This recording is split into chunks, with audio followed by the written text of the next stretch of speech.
Hello student, how are you? I hope आप सभी ठीक होंगे। तो आज से हम एक्सरसाइज 9B के क्वेश्चन नंबर 7 से आपको बताएंगे। ओके बेटा, देखिए क्या कह रहा है। लिखा है ABCD is a parallelogram, the sides AB and AD are produced to E and F respectively, such that AB is equal to BE and AD is equal to DF. Prove that triangle BEC is congruent to triangle DCF. Okay बेटा, देखो आसान question है, लेकिन first of all हमको इसका diagram बनाना होगा और सही तरीके से बनाना होगा, तभी आप ट्रायंगल BEC और ट्रायंगल DCF को कॉन्ग्रुएंट दिखा पाओगे। क्लियर है? चलिए शुरू करते हैं सॉल्यूशन।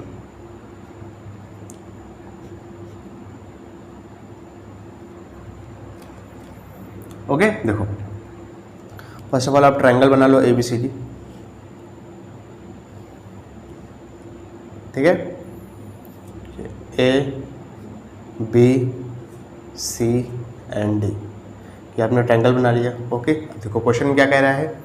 AB और AD को प्रोड्यूस किया गया कहाँ तक? E और F तक, यानी AB को भी आप आगे बढ़ाओ और AD को भी आगे बढ़ाओ। चलिए AB को इधर बढ़ा देते हैं आगे, कहाँ तक बेटा? E तक।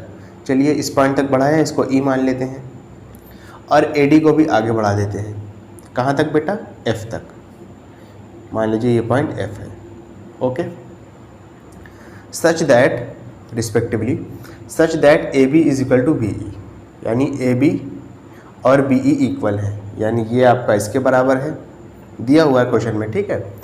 और AD is equal to DF, ये इसके बराबर है।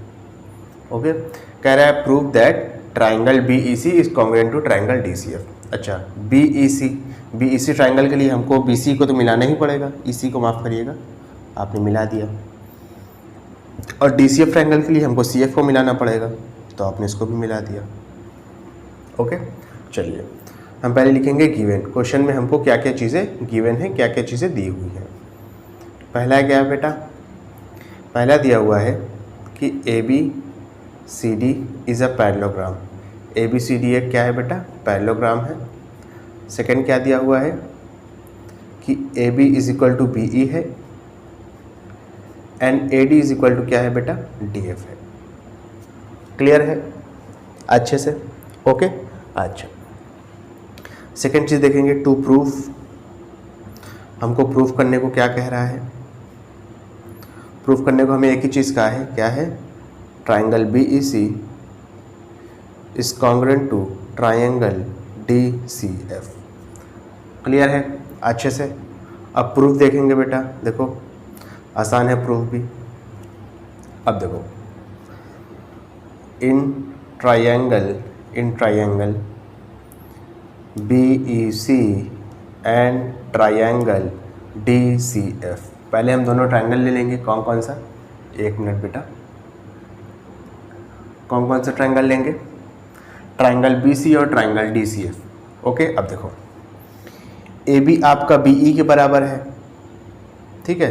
देखिएगा BE आपका AB के बराबर है, और AB किसके बराबर होगा? DC के बराबर होगा कि नहीं?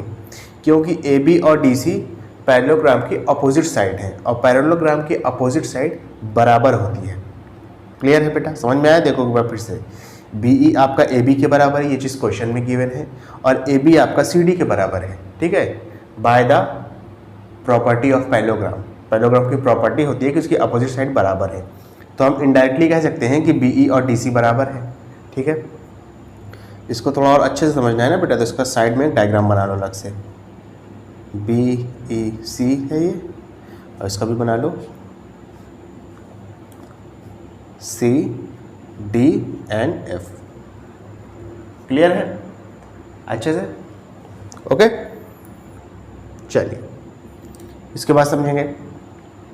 यानी मैंने क्या कहा? BE AB के बराबर है, AB इनडायरेक्टली CD के बराबर है, तो BE और CD को हम बराबर कह सकते हैं, ठीक है। तो BE और CD बराबर हो गए। उसी तरीके से देखो FD AB के बराबर, FD जो है AD के बराबर है, ये क्वेश्चन में गिवन है, और AD किसके बराबर होगा? BC के, by the property of parallelogram. Parallelogram की प्रॉपर्टी क्या है? अपोजिट साइड बराबर होती है, तो FD या DF AD के बराबर है, AD BC के बराबर है, तो DF और BC को भी हम बराबर कह सकते हैं, ठीक है। तो DF और BC को भी आपने बराबर कह दिया। ओके, एक चीज़ और समझो, पैरेललोग्राम के अपोजिट एंगल बराबर होते हैं। तो अगर आप एंगल बी और एंगल डी तो आपका बराबर होगा, ये दोनों एक बार फिर से समझो, पैरेललोग्राम के अपोजिट एंगल बराबर होते हैं, यानी एक दूसरे के सामने वाले। जैसे डी और बी बराबर है तो ए और सी भी बराबर होगा। डी और बी बराबर है तो इसको हम एक्स और एक्स मान लेते हैं, तो इसके बगल वाला एंगल कितना हो जाएगा? लीनियर पेयर के हिसाब से स्ट्रेट लाइन पे आने वाले सभी एंगल का सम 180 डिग्री होता है। एक बार फिर से, लीनियर पेयर के हिसाब से स्ट्रेट लाइन पे आने वाले सभी एंगल का सम 180 डिग्री होता है। ए एफ आपकी एक स्ट्रेट लाइन है, ठीक है, तो एक्स और इसके बगल वाला जो एंगल है इन दोनों का सम मिला करके 180 डिग्री होगा। तो अगर एक एक्स है तो इसके बगल वाला कितना हो जाएगा? 180 माइनस एक्स हो जाएगा। उस तरीके से अगर ये वाला एक्स है, ए भी उसी तरीके से स्ट्रेट लाइन है, अगर ये वाला एक्स है तो इसके बगल वाला कितना हो जाएगा? 180 माइनस में एक्स हो जाएगा, यानी ये वाला एंगल हो जाएगा 180 माइनस एक्स, और ये वाला भी एंगल कितना हो जाएगा? 180 माइनस एक्स हो जाएगा। क्लियर है अच्छे से? लेकिन ये चीज़ आपको क्वेश्चन में दिखानी पड़ेगी, ठीक है, हवा में नहीं लिख सकते हो, ठीक है। तो कौन सा क्राइटेरिया लगेगा? साइड एंगल साइड से कॉन्ग्रेंट हो जाएगा, तो आपका ट्राइंगल BEC और ट्राइंगल CDF या DCF आपके कॉन्ग्रेंट हो जाएंगे साइड एंगल साइड से। इसको बस लिखना है, लिख लो, ठीक है। क्या लिखोगे बेटा? कि BE आपका CD के बराबर है, ओके, BC आपका DF के बराबर है, ठीक है, और एंगल EBC बराबर है एंगल CDF के is equal to 180 degree minus में x, ठीक है, 180 डिग्री माइनस में x। इसका अगर रीज़न देना है तो इसका रीज़न ये दे सकते हो आप। इसका रीज़न देना तो ये देना कि AB BE के बराबर था एंड जो आपका AB था वो CD के बराबर भी था।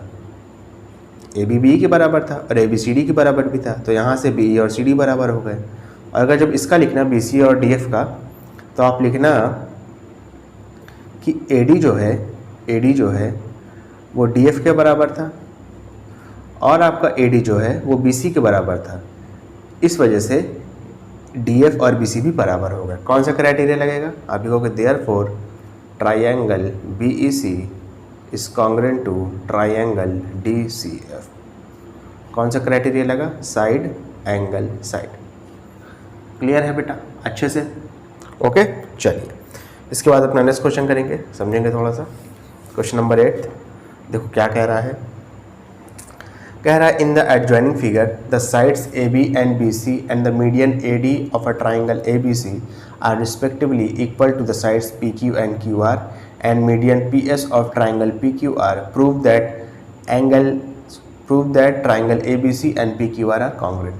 आसान क्वेश्चन है लेकिन अच्छा क्वेश्चन है, लेकिन आसान क्वेश्चन तो है ही है लेकिन एट द सेम टाइम अच्छा भी है, कॉन्सेप्चुअल बहुत है, ठीक है। देखो कैसे, AB और PQ आपस में बराबर है, AB और PQ आपस में बराबर है, ठीक है। इसके बाद समझना BC और QR आपस में बराबर है, ये पूरा BC बराबर है, ठीक है। तो इस वजह से मैं बीच में बना रहा हूँ, BC और QR आपस में बराबर है, ठीक है। और समझो इसके जो मीडियन है यानी AD, अच्छा मीडियन का मतलब क्या है? अगर D आपका मिड पॉइंट होगा और उसको जाके A से मिलाएंगे तभी तो वो ट्रायंगल ABC का मीडियन बनेगा, और D अगर मिड पॉइंट है तो BD और DC भी बराबर होंगे। ये चीज़ आपको पता होनी चाहिए, मैं लिख नहीं रहा हूँ। क्वेश्चन में ये कहा है कि इसके मीडियन भी बराबर है, यानी AD और आपका जो PS है ये भी बराबर है, तो AD और PS को भी आपने बराबर कर दिया। आपको प्रूफ करना है कि ट्रायंगल ABC और ट्रायंगल PQR कॉन्ग्रेंट है। तो बेटा ट्रायंगल ABC और ट्रायंगल PQR को आप डायरेक्ट कॉन्ग्रेंट प्रूफ नहीं कर पाओगे, ठीक है। इसके लिए पहले आपको क्या करना पड़ेगा? इसके लिए पहले आपको एंगल ABC यानी ये वाला एंगल, इसको बराबर दिखाना पड़ेगा एंगल PQR के, यानी ये वाले एंगल Q के। और इसको दिखाने के लिए आपको first of all triangle ABD और ट्रायंगल PQS को कॉन्ग्रेंट दिखाना पड़ेगा। एंगल B और एंगल Q को दिखाने के लिए बराबर आपको एंगल ABD और एंगल PQS को बराबर दिखाना पड़ेगा, कॉन्ग्रेंट दिखाना पड़ेगा, ठीक है। चलिए सॉल्यूशन देखिए इसका, अच्छा क्वेश्चन है, देखने में बहुत आसान लगेगा कि हो जाएगा लेकिन होता नहीं है ये क्वेश्चन। गिवन देखो फर्स्ट ऑफ ऑल क्या दिया है आपको, गिवन सारी चीज़ें क्या दी हैं, 1 बाय 1 लिखता हूँ सारी चीज़ें कि AB is equal to PQ दिया है आपको, ओके। सेकेंड चीज़ क्या दी है, B C is equal to Q R दिया है। थर्ड चीज़ क्या दी है बेटा, A D is equal to P S दिया है। ओके, इसके अलावा भी कई चीज़ दी है, यहाँ भी लिख देता हूँ, जगह नहीं है, कि आपका जो है डी आपका मिड पॉइंट है तो B D is equal to D C भी हो जाएगा। ये चीज़ आपको लिखना पड़ेगा, ठीक है, डिकोड करके। उस तरीके से आपका एस भी मिड पॉइंट होगा, क्योंकि पी एस आपका मीडियन है, तो Q S is equal to Q R हो जाएगा। ठीक है ना। टू प्रूव में क्या करना है, टू प्रूव में तो एक ही चीज़ प्रूव करनी है, क्या, triangle A B C is congruent to triangle P Q R. Okay, proof देखो, प्रूफ इसका है, इंपॉर्टेंट है। आप लोगों को पहले triangle A B D and triangle P Q S, A B D और पी क्यू एस ट्राइंगल को आपने लिया है। ठीक है, देखो क्या करोगे, देखो ए बी आपका पी क्यू के बराबर है, दिया हुआ है क्वेश्चन में, ये वाला आधा ट्रायंगल लिया हूँ। ठीक है, ए डी आपका पी एस के बराबर है, ए डी आपका पी एस के बराबर है, ये भी आपका क्वेश्चन गिवन है। ठीक है, इसको तो आप डायरेक्ट इस्तेमाल कर लोगे। ठीक है, समझ गया ना। एक चीज़ और गिवन है, B C is equal to Q R भी तो दिया है, बी सी। अब कुछ बच्चे कहेंगे सर बी सी तो ए बी डी ट्रायंगल का पार्ट है ही नहीं, क्योंकि सी जो है आगे पढ़ रहा है। उस तरीके से क्यू आर भी जो है पी क्यू एस ट्रायंगल का पार्ट नहीं, तो आपने ये कैसे लिख दिया। तो बेटा सब्र करो, धीरज रखो, मैं आगे करने जा रहा हूँ। ठीक है, बी सी को आप लिख सकते हो ट्वाइस ऑफ बी डी। क्या लिख सकते हो, ट्वाइस ऑफ बी डी, क्योंकि डी मिड पॉइंट है। ठीक है, तो B C is equal to क्या हो जाएगा, B D plus C D. B D और सी डी बराबर होंगे, तो सी डी की जगह पर भी आप बी डी को रख दोगे, तो ट्वाइस ऑफ बी डी आ जाएगा। ठीक है ना। उसी तरीके से आप क्यू आर को लिख सकते हो twice of Q S, twice of Q S. 2 से 2 कैंसिल आउट हो गया। Okay, B D is equal to Q S हो गया, यहाँ पे कर रहा हूँ, B D is equal to Q S हो गया। बी डी और क्यू एस तो है ना part A B D triangle और पी क्यू एस ट्रायंगल का।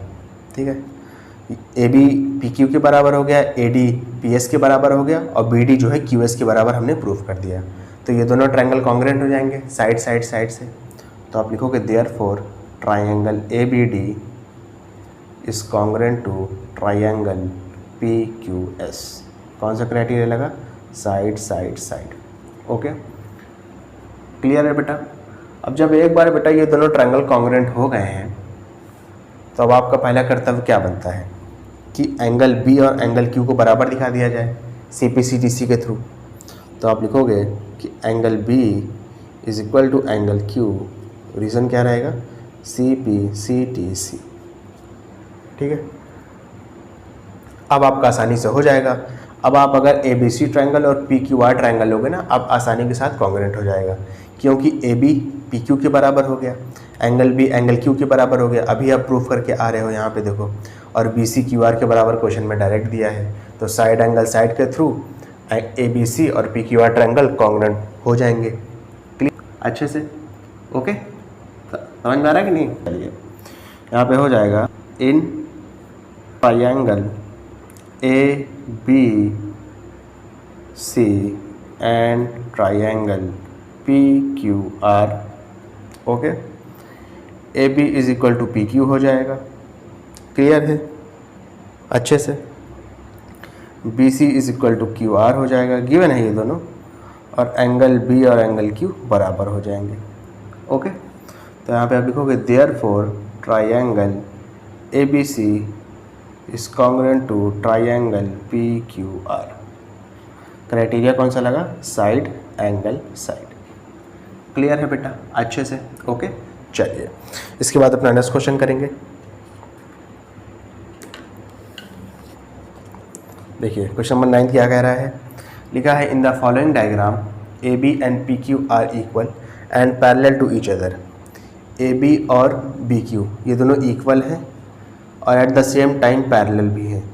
जब पैरेलल हैं बेटा, तो पैरेलल लाइन की प्रॉपर्टी भी इन पर अप्लाई होगी, यानी इनके अल्टरनेट एंगल बराबर होंगे, कॉरिस्पॉन्डिंग एंगल बराबर होंगे, वगैरह वगैरह। तो अल्टरनेट एंगल तो दिख ही रहा होगा, ये वाला एंगल इसके बराबर हो जाएगा ये वाला एंगल इसके बराबर हो जाएगा। ठीक है, लग गया आपका। ये वाला इसके बराबर है, ये वाला इसके बराबर है, ये साइड इसके बराबर है, ये दोनों ट्रायंगल कॉन्ग्रुएंट हो जाएंगे। ठीक है, एंगल साइड एंगल के थ्रू एक बार कॉन्ग्रुएंट हो गए तो आपसे क्या कह रहा है कि AOP और BOQ को कॉन्ग्रुएंट दिखाना है, वो तो आपने दिखा दिया एंगल साइड एंगल के थ्रू। सेकंड चीज़ क्या है, AB and PQ bisect each other, यानी AB और PQ आपस में एक दूसरे को बाइसेक्ट करते हैं, यानी OA OB के बराबर होगा, OP OQ के बराबर होगा। जब बेटा एक बार दोनों ट्रायंगल को कॉन्ग्रुएंट दिखा दोगे तो CP/CTC के थ्रू इसको भी दिखा सकते हो। ठीक है, समझ में आया? चलो अब इस चीज़ को, जो चीज़ मैंने बोला है, इसको मैं लिखने जा रहा हूँ। सॉल्यूशन देखो। ठीक है, गिवन क्या है बेटा? फर्स्ट ऑफ ऑल गिवन, इसको एंगल 1 दे दो, इसको 2 दे दो, इसको 3 दे दो, इसको 4 दे दो। एंगल 1 2 3 4 दे दोगे ना, तो अब आपको एंगल का पर्टिकुलर नाम नहीं लिखना पड़ेगा। जैसे इस एंगल को क्या लिखते हैं, एंगल 1 को APO, इस तरीके से अब आपको एंगल का नाम नहीं लिखने पड़ेंगे क्योंकि आपने डायरेक्ट इसमें मेंशन कर दिया है। ठीक है, पहली चीज़ क्या है बेटा? पहली चीज़ क्या गिवन है कि AP is equal to BQ and AP is parallel to BQ। Clear है अच्छे से? सेकंड चीज़ क्या गिवन है बेटा? एंगल 1 एंगल 2 के बराबर है और एंगल 3 एंगल 4 के बराबर है। रीज़न क्या रहेगा? Alternate angle. रीज़न दोनों का अल्टरनेट एंगल रहेगा। ठीक है, टू प्रूफ क्या करना है? टू प्रूफ, पहली चीज़ ये प्रूफ करनी है कि triangle AOP is congruent to triangle BOQ। Second चीज़ क्या प्रूफ करनी है कि OA is equal to OB होना चाहिए और OP is equal to OQ होना चाहिए। चलिए प्रूफ कर देते हैं। प्रूफ, ओके, तो आप लिखोगे in triangle AOP and triangle BOQ। ठीक है, AP is equal to BQ, ये गिवन है। एंगल 1 एंगल 2 के बराबर है, एंगल 3 एंगल 4 के बराबर है। क्लियर है? तो देखा जाए तो ये तीनों चीज़ें गिवन है क्योंकि मैंने अल्टरनेट एंगल वाला साइन सिस्टम यहीं पे लिख दिया था पूरा। तो ये तीनों चीज़ें एक तरीके से आपने गिवन में लिख रखी है, तो गिवन है ये दोनों। तो आप लिखोगे यहाँ पे therefore triangle AOP is congruent to triangle BOQ। Reason क्या रहेगा? Angle side angle. ओके, उसके बाद क्या लिखेंगे बेटा कि OA is equal to OB हो जाएगा and OP is equal to OQ हो जाएगा। OA OB के बराबर हो गया, OP OQ के बराबर हो गया क्योंकि एक बार दोनों ट्रायंगल कॉन्ग्रुएंट हो गए तो इसके बचे हुए साइड, बचे हुए एंगल आपस में बराबर हो जाते हैं। इन दोनों का रीज़न क्या रहेगा? CPCTC, corresponding part of congruent triangle. ये है CPCTC का फुल फॉर्म। ओके स्टूडेंट, अगर आपको वीडियो पसंद आए तो इसको लाइक करें, कमेंट करें, शेयर करें और इस वीडियो को उन बच्चों तक ज़रूर पहुँचाएं जो कोचिंग को अफोर्ड नहीं कर सकते। Thank you.